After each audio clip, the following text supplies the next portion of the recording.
గుంటూరు నగరంలో మెడికల్ కాలేజీల ప్రైవేటీకరణ నిర్ణయానికి వ్యతిరేకంగా వైసీపీ నేతలు ఆగ్రహంగా స్పందించారు.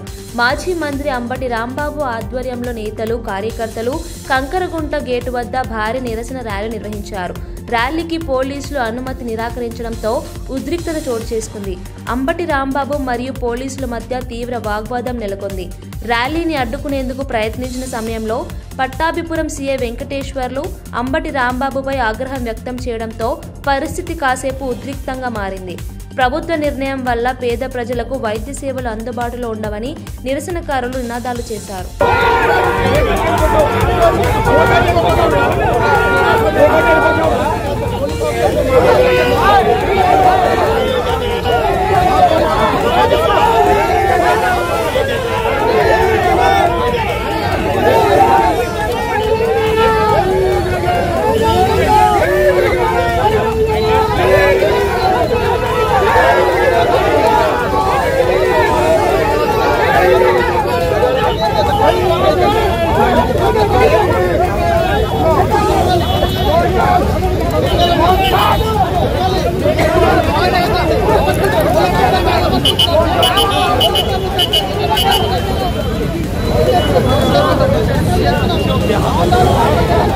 జై జై జగన్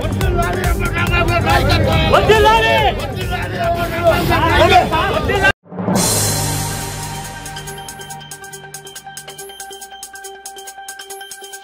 అనంతపురం జిల్లా తాడిపత్రిలో మాజీ ఎమ్మెల్యే కేతిరెడ్డి పెద్దారెడ్డి ఇంటి వద్ద ఉద్రిక్తత నెలకొంది. మెడికల్ కాలేజీలను పీపీపీ విధానంలో ప్రైవేటీకరించే ప్రభుత్వ నిర్ణయానికి వ్యతిరేకంగా యాడికిలో నిరసన ర్యాలీకి బయలుదేరిన పెద్దారెడ్డిని పోలీసులు అడ్డుకున్నారు. తాడిపత్రిలోని ఆయన స్వగృహం వద్దనే భారీగా పోలీసు బలగాలను మోహరించారు. పెద్దారెడ్డి బయటకు రావడానికి ప్రయత్నించగా పోలీసులు అడ్డుకోవడంతో వాగ్వాదం చోటు చేసుకుంది. ప్రజా వ్యతిరేక నిర్ణయాలకు వ్యతిరేకంగా తమ పోరాటం కొనసాగుతుందని పెద్దారెడ్డి తెలిపారు.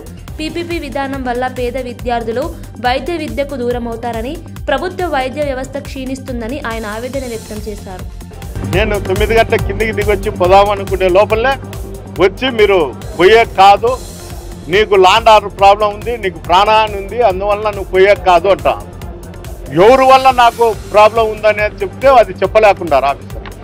అంటే సర్టన్ ఆఫీసర్కు ఏదన్నా ల్యాండ్ ఆర్డర్ ప్రాబ్లం ఉన్నా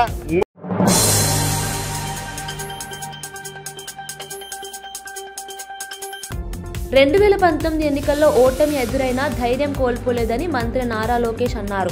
ఆ ఎన్నికల్లో తాను ఓడిపోయినప్పుడు చాలా మంది తక్కువగా చూశారని, హేళన చేశారని ఆయన గుర్తు చేశారు. కానీ వాటిని పట్టించుకోకుండా ప్రజల మధ్యకే వెళ్లి సేవ చేయాలనే దృఢ నిశ్చయంతో పనిచేశానని లోకేష్ తెలిపారు. జీవితంలో ఎన్నో ఒడిదుడుకులు ఎదుర్కొన్నప్పటికీ లక్ష్యం మార్చుకోలేదని చెప్పారు. మొన్న జరిగిన ఎన్నికల్లో ప్రజలు తనపై చూపిన నమ్మకం రాష్ట్ర చరిత్రలోనే అత్యధిక మెజార్టీగా మారిందని తెలిపారు. ఇది వ్యక్తిగత విజయమే కాకుండా ప్రజల ఆశీర్వాదం ఫలితమని లోకేష్ అన్నారు.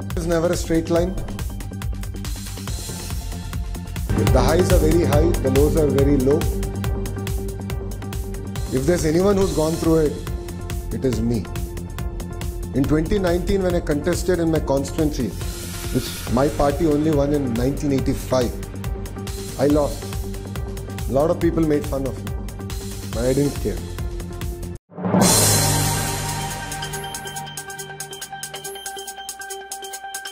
రెండు 2019 ఎన్నికల్లో ఓటమి ఎదురైనా ధైర్యం కోల్పోలేదని మంత్రి నారా లోకేష్ అన్నారు. ఆ ఎన్నికల్లో తాను ఓడిపోయినప్పుడు చాలా మంది తక్కువగా చూశారని, హేళన చేశారని ఆయన గుర్తు చేశారు. కానీ వాటిని పట్టించుకోకుండా ప్రజల మధ్యకే వెళ్లి సేవ చేయాలనే దృఢ నిశ్చయంతో పనిచేశానని లోకేష్ తెలిపారు. జీవితంలో ఎన్నో ఒడిదుడుకులు ఎదుర్కొన్నప్పటికీ లక్ష్యం మార్చుకోలేదని చెప్పారు. మొన్న జరిగిన ఎన్నికల్లో ప్రజలు తనపై చూపిన నమ్మకం రాష్ట్ర చరిత్రలోనే అత్యధిక మెజార్టీగా మారిందని తెలిపారు. ఇది వ్యక్తిగత విజయమే కాకుండా ప్రజల ఆశీర్వాదం ఫలితమని లోకేష్ అన్నారు. The highs are very high, the lows are very low.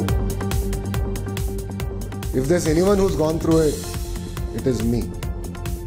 In 2019, when I contested in my constituency, which my party only won in 1985, I lost. A lot of people made fun of me, but I didn't care.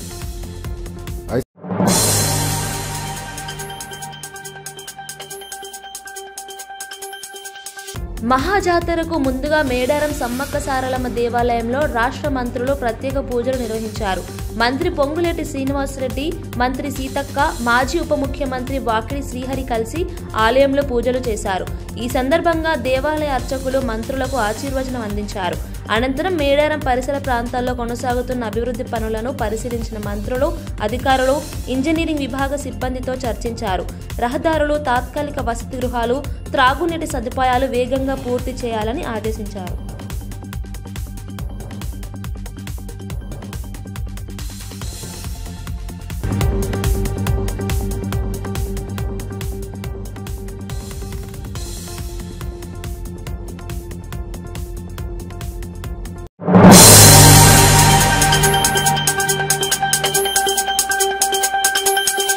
Delhi పేలులపై BJP పార్టీని అనవసరంగా లక్ష్యంగా చేసుకోవడం దేశద్రోహంతో సమానమని MP Raghunandan Rao తీవ్రంగా స్పందించారు.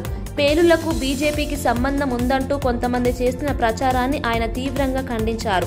ఇంతకన్నా నీచమైన రాజకీయాలు, దేశానికి వ్యతిరేకంగా జరిగే చర్యలంటూ విమర్శించారు. దేశ భద్రత వంటి సున్నితమైన అంశాలను రాజకీయ లాభం కోసం ఉపయోగించడం తగదని ఆయన హెచ్చరించారు. దర్యాప్తు పూర్తయ్యే వరకు ఎవరికీ ఆరోపణలు చేసే హక్కు లేదని స్పష్టం చేశారు.